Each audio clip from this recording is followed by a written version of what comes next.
Hey there, it's Marlena Burton, and more than anything in 2020, I want to show people and empower people to be grateful. So this is the law of gratitude, and I am going to read chapter 7 from The Science of Getting Rich by Wallace Wattles.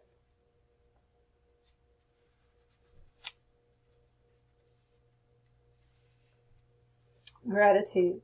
The illustrations given in the last chapter will have conveyed to the reader the fact that the first step towards getting rich is to convey the idea of your wants to the formless substance. This is true, and you will see that in order to do so, it becomes necessary to relate yourself to the formless intelligence in a harmonious way. To secure this harmonious relationship is a matter of such primary and vital importance that I will give you some space to its discussion here. I will give you instructions which, if you follow them, will be certain to bring you into a perfect unity of the whole process of mental adjustment and attunement can be summed up in one word: gratitude. First, you believe that there is one intelligent substance from which all things proceed.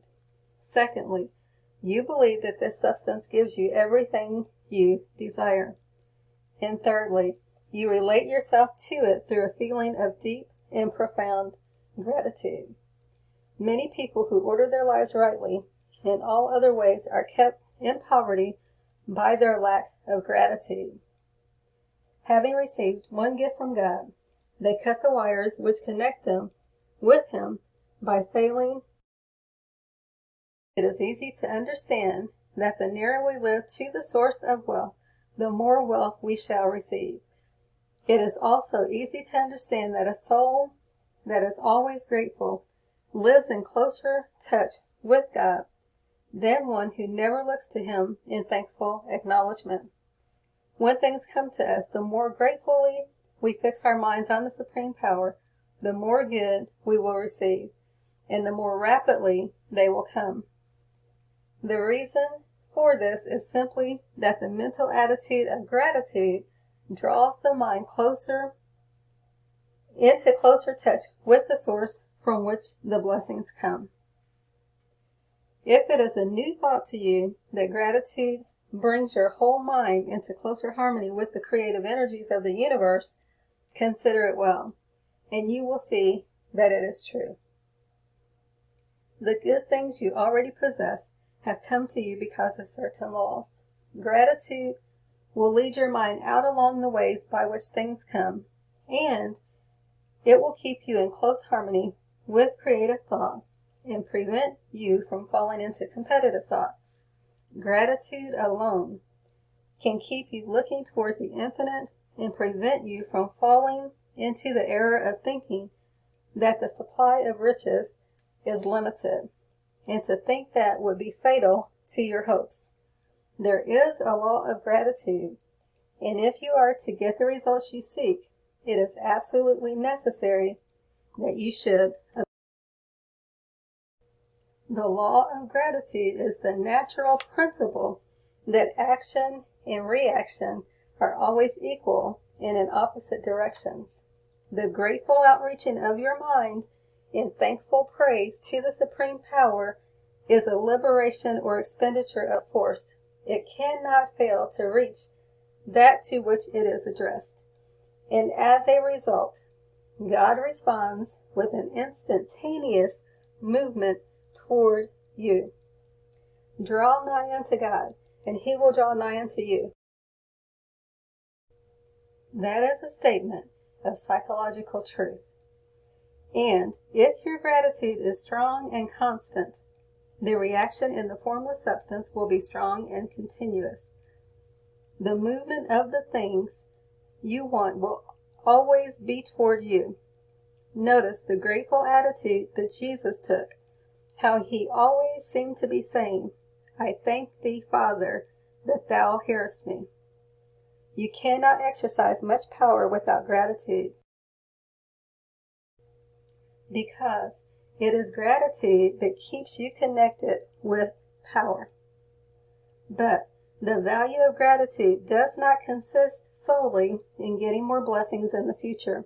Without gratitude, you cannot keep from being dissatisfied with things as they are. The moment you permit your mind to dwell with dissatisfaction upon things as they are, you begin to lose ground. You fix attention upon the common, the poor, the squalid, and the mean, and your mind takes the form of these things. You will then transmit these forms of mental images to the formless. Thus the common, the poor, the squalid, and the mean. To permit your mind to dwell upon the inferior is to become inferior and to surround yourself with inferior things. On the other hand, to fix your attention on the best is to surround yourself with the best and to become the best.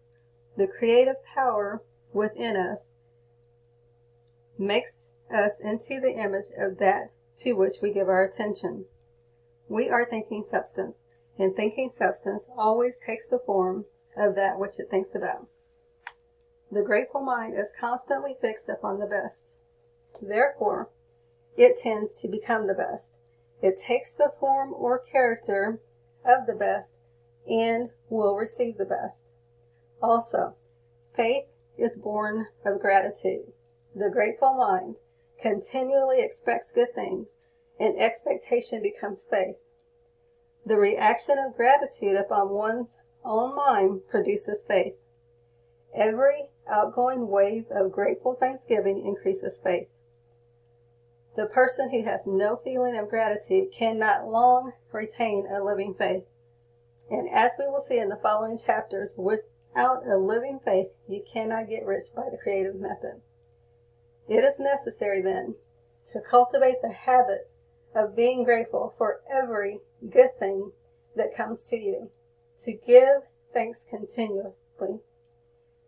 And because all things have contributed to your advancement, you should include all things in your gratitude.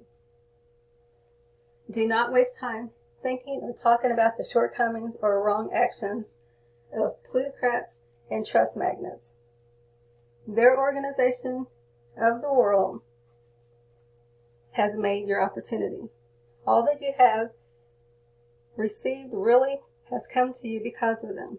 Do not rage against corrupt politicians. If it were not for politicians, we should fall into anarchy, and your opportunity will be greatly lessened. God has worked a long time and very patiently to bring us to where we are in industry and government, and He is going right on with His work. I believe that He will do away with plutocrats, trust magnates, captains of industry, and politicians as soon as they can be spared. But in the meantime, they are very necessary. Remember that they are helping to arrange the lines of transmission along which your riches will come to you. Be grateful to them. This will bring you into harmonious relationship with the good in everything, and the good in everything will move towards you.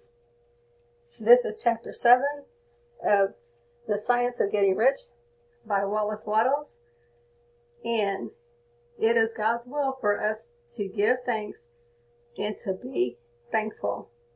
So in everything, find a reason to give thanks. Thank you, thank you, thank you. God bless you. This is Marlena Burton. My website is marlenaburton.com. My phone number 618-223-6006.